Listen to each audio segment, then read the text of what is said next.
Imagine live every day feeling like you're balancing on a tightrope, trying frantically not to tumble into the turmoil below. That's what it can feel like dealing with someone who never appears to understand or acknowledge your perspective. It's exhausting, isn't it? But what if I told you that the ancient concept of Stoicism offers secrets that could revolutionize the way you interact with these problematic people, helping you to maintain your balance and keep your peace? Today, we're delving deep into how to connect effectively with a narcissistic individual without losing yourself in the process. Stay with me as we examine strong tactics that could save you not just time and emotional energy, but might even change the boundaries of your relationships for the better. Let's unravel these approaches together, drawing from timeless wisdom that teaches us how to respond with both clarity and resilience. If you love the insights and tactics we're uncovering here, a simple, free favor I'll ask from you is to hit the subscribe button and don't miss any part of this video. Because if you're here viewing this, you're not like everyone else. You're an exception aiming to master not just the situation, but oneself as well. It might be immensely tempting to label someone as a narcissist when you notice behaviors that fulfill the criteria. Perhaps they seem extremely self-centered or lack empathy. You might imagine that pointing this out will serve as a wake-up call, triggering a realization or a desire to change. However, let's rely upon the wisdom of the Stoics here. Marcus Aurelius once stated, "It is not events that disturb people, it is their judgments concerning them." This is an important reminder that our labels and judgments, such as calling someone a narcissist, can impact our experiences more than the behaviors themselves. When you label someone, it does not enhance their self-awareness or adjust their behavior. Rather, it's likely to trigger defense and violence. Psychology supports this view. Carl Jung famously observed, "Everything that irritates us about others can lead us to an understanding of ourselves." This suggests that our reactions, especially our desire to label, tell more about our own triggers and boundaries than about helping the other person. Labeling someone as a narcissist might lead to a closure of dialogue. The person may retaliate or retreat altogether, which is unhelpful if your purpose is to improve the connection or build understanding. Instead, a Stoic would urge us to focus on what is within our control, our own actions and reactions. Epictetus stated that men are disturbed not by things, but by the principles and notions which they form concerning things. When you avoid labeling and instead focus on managing the situation with wisdom and detachment, you create space for more constructive relationships. Moreover, engaging relationships with a mindset of detachment doesn't imply you are apathetic. It means you are practicing resilience and protecting your inner peace. As Seneca pointed out, the mind that is anxious about future events is miserable. By not fixating on changing the other person's traits, but rather focusing on how you can interact with them effectively, you maintain your serenity and efficacy. In practice, this means engaging in conversations that focus on specific behaviors and their impacts rather than on character flaws. Discuss how certain actions make you feel rather than accusing or labeling. Aristotle believed in the golden mean, finding the virtuous balance between extremes. In this case, it means balancing honest communication with emotional restraint. This approach encourages debate and potential growth without the barriers that labels might create. In summation, remember that wisdom resides in choosing your words wisely and focusing on actions that develop understanding rather than divisions. This approach not only aligns with Stoic philosophy, but also with the best practices advised by modern psychology. It promotes healthier relationships and personal peace, adhering to the timeless advice of focusing on what we can control and letting go of the rest. When we discuss handling interpersonal conflicts, especially with someone who may be distorting reality to manipulate the situation, it's crucial to understand the dynamics at play. Accusing someone of gaslighting, especially if they have narcissistic tendencies, usually won't prompt them to acknowledge their behavior or change their ways. They may not even recognize what they are doing is wrong, which aligns with the Stoic teaching that we cannot control others' perceptions or actions, only our responses to them. Epictetus wisely noted, We have 2 ears and 1 mouth so that we can listen twice as much as we speak. In situations where you feel gaslighted, this advice becomes particularly relevant. Instead of confronting the behavior with accusations, which might escalate the situation, it's more productive to listen and observe carefully. This allows you to maintain your grasp on reality without directly challenging the other person's perception, which they are likely to defend aggressively. Moreover, Marcus Aurelius taught that you have power over your mind, not outside events. Realize this, and you will find strength. When you feel tempted to call out someone for gaslighting, remember these words. Your strength lies in your ability to hold on to your reality and perspective, not in convincing someone else of their manipulative tactics. Accusing them often leads to further manipulation or conflict as the accused person becomes defensive or even more manipulative. Instead, focusing on maintaining your own mental clarity and emotional poise is crucial. Furthermore, from a psychological viewpoint, Carl Jung offers insight into why confronting gaslighters directly is often unproductive. Knowing your own darkness is the best method for dealing with the darknesses of other people. This suggests that understanding your reactions and emotional triggers can be more beneficial than trying to change or confront the manipulative behaviors of others. When you focus on your internal awareness and resilience, you're better equipped to handle challenging interactions without losing your equilibrium. Socrates' approach to relentless questioning, aimed at exposing contradictions in the thoughts of his interlocutors, can also be adapted here. Rather than direct accusations, asking clear, calm questions about the discrepancies you notice can be a subtle way to bring attention to the reality of the situation without direct confrontation. This method keeps the dialogue open and can sometimes lead the other person to see the inconsistencies in their statements themselves.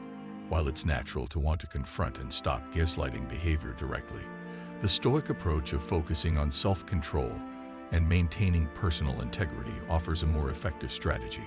By preserving your perspective and avoiding fruitless debates, you safeguard your mental health and maintain the upper hand in navigating these complex dynamics. Remember, your power lies in how you react, not in changing the behavior of others. After countless interactions where patterns seem set in stone, you might reach a point where you believe that change is impossible for the person you're dealing with. The temptation to say, "You'll never change," can be overwhelming. You might think that by challenging them with the idea that they are incapable of change, you might spark some sort of transformation. But let's explore why. Through a Stoic lens, voicing this belief might not be the most effective approach. Stoicism teaches us the value of focusing on our own actions and reactions, emphasizing the importance of self-control and the acceptance of others as they are, not as we wish them to be. When you tell someone that they can never change, you're not only closing the door on their potential for growth, but you're also anchoring your expectations to a static perception of their character. This can create a self-fulfilling prophecy where both sides behave as if change is indeed impossible, which stifles any potential for positive development. Moreover, claiming someone will never change can lead to a defensive or hostile reaction. This could entrench their existing behavior even more, as they can feel rejected or misunderstood, rather than prompted to ponder or reconsider their actions. From a Stoic point of view, it's more beneficial to maintain a position of emotional detachment when dealing with difficult behaviors. This doesn't mean you give up hope or stop encouraging positive change, but rather that you do so without attachment to the outcome. You can support and inspire change through positive reinforcement and by setting a good example, rather than through criticism or negative predictions. Additionally, the Stoic concept of impermanence reminds us that all things can change and often do, though not always on the schedule we might want or in ways that are immediately clear. By keeping an open mind to the possibility of change, you align more closely with this principle, preserving your inner peace by managing your expectations appropriately. In practical words, if you feel obliged to confront concerns in the behavior of someone you suspect is resistant to change, focus on individual actions or situations rather than their entire character. Discuss behaviors and their repercussions calmly and truthfully, and convey your feelings and demands without indicating that their character is damaged beyond repair. This approach is not only more likely to generate a constructive debate, but also keeps you based in stoic virtues of wisdom, justice, courage, and moderation. Refraining from telling someone they can never change is not about naively hoping for transformation against all odds. It's about cultivating a realistic, balanced view that allows for personal growth and adaptation both in yourself and in others without becoming emotionally entangled in the outcome. This manner, you stay free to respond to each new situation with clarity and effectiveness, reflecting the Stoic ideal of living in agreement with nature, which includes our own nature and that of those around us. Discussing forgiveness, particularly its absence, is a challenging matter, especially in encounters defined by narcissistic behavior. Stoicism advises us to approach such situations with a focus on inner peace rather than exterior professions of censure or forgiveness.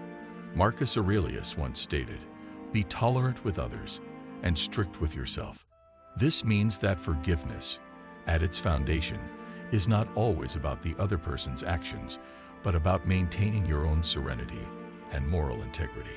Telling someone that you don't forgive them frequently tends to exacerbate tension rather than settle it. It can lead to further conflict and can perpetuate unpleasant emotions on both sides.